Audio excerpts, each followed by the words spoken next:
wanted to thank you, Billy, for taking the time to chat with us at The Christian Beat. We'll start with some of your holiday music that you just released with All Year. Curious what kind of prompted you to, put together that project? I love being real transparent about this because I think a lot of people kind of stereotype how some of those things come together, especially if it's people that if they don't really know how it works in the studio or stuff, and especially now so many people are even recording still online since 2020, doing stuff back and forth and collaborating. But anyway, long story short, as of August, I had made the decision I was not going to do anything with Christmas this year. And this is, I love this part of the story. It's the God's honest truth. I had another single, was excited about it, going to radio. Would have been my third single going to radio. And then got some good wisdom from people on my team that said, it's just the timing's not right. But then the question of if I had anything Christmas, then we would be in the right position, right? And so what's funny about that is that many, many years ago I did a Christmas tour, and I haven't done one in a long time, but I actually had recorded some Christmas music a long time ago. Anyway, so every year goes by, and I'm like, man, I tell my wife, I was like, oh, I love Christmas music so much, and I'm like, man, and I always felt like I had the voice for that, and so I was like, I'm going to record it this year, And you really need to get started way early. Like, you need to be way on this. And so here's the deal. It was September the 10th when we made the decision. That is the truth. September the 10th. Bunch of phone calls. And then within a week, I was back down in Franklin, Tennessee in the studio. And I was working with Riley Friesen. And, the first song that we did, because I used to perform this song as well when I did the Christmas tour, was Joseph's Song by Michael Card. And so we were picking through songs like what I wanted to do something kind of, classic with a new rendition. And so we picked that one. And, man, we just loved how it came together. So we worked on that. And then that was going to be it. We were only going to do the one. That was it. I wasn't going to do like an EP or another version of Joseph's Song or even another original. And then literally came back in the studio to do a little touch-up on Joseph's Song the next day. And Riley said, let's write a new one. And I was like, all right, so that's where All Year came from. And we started the discussion. The discussion was, you're creative, so you understand. That's the cool thing about it. You can just start a conversation. You can ask somebody a question. You can give somebody a compliment. Something can happen. There's so many different processes that you really can't put it in a book and say, this is how you do it. And that's what's cool about art. And I think a whole lot more people would be happier if they would, be able to find out what their art is and get into that, So in my case, that's what happened. And we started talking about, I always thought it was interesting. And being a Christian, I know it's God somehow that causes this. But when you hear people say, get into the Christmas spirit, I don't think they really know what they're saying. Like, it's in the air. Like in the song that when we wrote the song All Year, we talked about it being in the air. I know it's God's spirit, but I think people, and we start having this conversation in the studio, I think people actually, even if they don't know God, they just at will, some of them, not all of them, some of them are like, bah, humbug about Christmas, right? They're like, I don't like Christmas, too commercialized, it's not even Jesus' birthday and all this stuff, It really tries to ruin it for me, but I don't pay attention to that. But anyway, and I thought people at will, those that enter into it, even if they don't really have a relationship with God, they make a decision. I'm gonna experience this joy, not even knowing that that's like because of all the spirit of giving, which is the spirit of God, which is love. It's the greatest gift God did with giving us Jesus, right? So, but people don't even realize it and enter into it. So that's how the discussion started. We talked about those people, how people can just willingly enter into the Christmas spirit and take on this joy. And which you could have all year. And then the discussion started about that. Then we started talking, and this whole time now we're starting to write down some words, some lyrics. This is how it works, We're doing lyric, music, and melody all at the same time. And God just really touched it. I can remember somewhere through the process I said, well, hold on a minute, man, let's pray. It's not like we start every session with prayer. It would be wise, but that's what happened. And I hate to dominate the conversation here, but I'll just say this. We also had a conversation about people who wanted no part of Christmas. Like I said, they thought it was too commercialized. They like I said, it's not Jesus' birthday, and they don't like it. They don't want to spend money, probably. I don't know what it is. Or maybe nobody's ever shown them love or given to them. And then we talked about the other people, the people that are broken, the people that are on the outside looking in, seeing all these Christmas lights, seeing people with their little kids getting pictures with Santa, people that have money that can't do that, and just wishing they could. So there's really like 3 different types of people that we talked about. And then I thought, man, I was saying to Riley, I said, think about it. I mean, really, this Christmas joy that some people enter into or not enter into could be experienced all year long. It doesn't have to be. We're the ones that chose, regardless of where people say that the Christmas, quote, holiday come from, we are celebrating the fact that, hey, we're going to take this time and celebrate the birth of our Savior. And we're going to give like he did in return. But we could do that all year. So that's where the song started from. That's awesome. I didn't realize that it was such a later choice there. I was going to actually ask you how it was to kind of like record this like in the summer, when you're, not really, the Christmas, if you will, mindset. But that's a great story how that came together.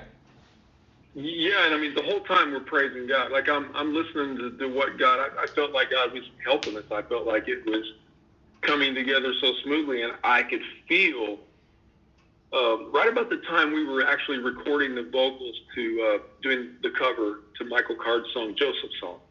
Such a great song. Somebody called it, the male version of Mary Did You Know, you know what I'm saying? They didn't call my version that. They called his version. But anyway, as we're doing it, I had gotten some really bad news from a friend of mine and him and his wife, very good friends, been friends a long time, but I hadn't seen him in a long time. And I just heard right about the same time I was in the studio that she passed away. And man, I don't know, just the music and God's presence on the music and those words and how tender that song was just really hitting me right then. So I knew that we had something powerful with it.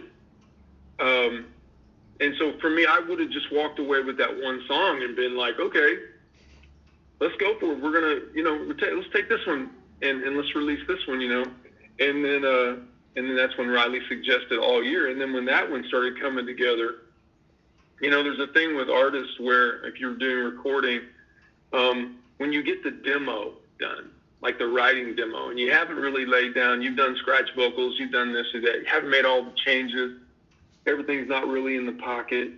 But if you're falling in love with it at that point and you're struggling to not keep listening to it, you got something.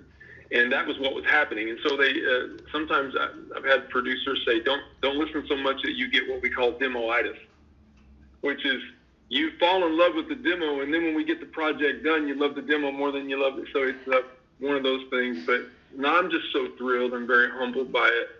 I really am. I love it. I'm grateful that the message is there in both of those songs. And, and in fact, let everybody know a little secret. Right away, I went in to start producing the music video for All Year. Okay. But that is the way that song came together and had so many cool elements to it, we felt like we weren't going to be able to do it justice in such a short amount of time, that it needed more planning. Mm-hmm. So that's possible in the future for next year. it was going to be, that video was not going to be like I did one earlier this year. You know, it's pretty easy when you're just walking around Nashville dancing in front of a camera. That's one thing. But when you're doing something with that message, and I can't help it, that song has a Hallmark feel to it, right? So I'm like, I can't. You got to give the song for the video what it's requiring. So that's what happened. We just chose, nope, not doing it this year. That's awesome. I'm curious if there's a holiday album or, you know, song that kind of puts you in the Christmas spirit kind of instantly, that kind of screams Christmas to you. Not a particular album, okay. Particular songs. Gosh, and I like the really old classic songs, stuff like sang by Bing Crosby and Andy Williams. I mean, the ones like when you tell Alexa to play holiday favorites, you know, and there's this one, it's just, I'm drawing a blank, but sometimes I listen to those songs and I go, that's it. I'm just going to do an oldies whole massive Christmas album. And I want to do it that way they did it back then. You know, it's just something really special about it. It brings you back to a thing where, like, I don't know about you, but for me, it makes me think about being a kid again. When life in some ways was simpler, where you were so little, you didn't know all the craziness going on in the world, and it's probably good, you know. We'd probably all do a lot better if we didn't have all the knowledge that we have about everything that's going on, because like a kid, that's why a kid's so innocent, having faith like a child, and just being able to enjoy that and enjoy the joy of it. And you know, music is just powerful, and it's amazing that God gave us that, just hearing it or hearing certain notes, and then when you got sometimes, like, you know, the lyrics with it, and it just all hits at the right moment. It's just a powerful thing. It's unexplainable. So. Absolutely. And I do want to step back in time a little bit. Earlier this year, I know you put on an acoustic tour, and you did your music, and another key element of that was your testimony. And I'm just curious for you why you wanted to pair those together, and kind of how you felt that night, like, really, that message really hit home, you know, pairing your testimony, your music, and having that all come together. Yeah, I mean, really for me, ever since I started singing, it's always been, I guess I would say I was a preacher that sang. Okay. That's really what I was. I mean, I pastored an inner city church in Indianapolis. I had a prison ministry. I was in prison. I don't know, you probably know part of that story. So I would always share my testimony. I mean, I was going to nursing homes. I was a worship pastor at church. I, did these things. But music was that dream, and that gift was always there. I just didn't know how to have help to bring that forth. So really from the start, I want to say something about an artist that really inspired me first along that line, music with a message, which was an artist that passed away about a year ago. His name's Carmen. And Carmen, many, many years ago, used to fill stadiums, and he still holds the record for the largest Christian concert of all time, and this man always had the message of Jesus in the music. So the music was fun, but it just wasn't fun music. So that really inspired me, because when I was in prison, somebody sent me his music, and I would listen to that. And so anyway, so what happened was, I've been performing for professionally, I would say 20 years at least. And I just last year, I did a lot of different things, and worked in the public school systems for 15 years. When I say I worked in the school systems, I toured schools, sharing the story, and I would use music as an element to draw them in. Music, and then I had actors or interns that travel with me and perform, and we would do that, and then we would hold evangelistic events at their high schools or middle schools and offer them Jesus Christ. So that was always a big part of it. Well, then about a year ago, about 13 months ago, the Lord began to deal with me about Faith Like a Child, the acoustic tour.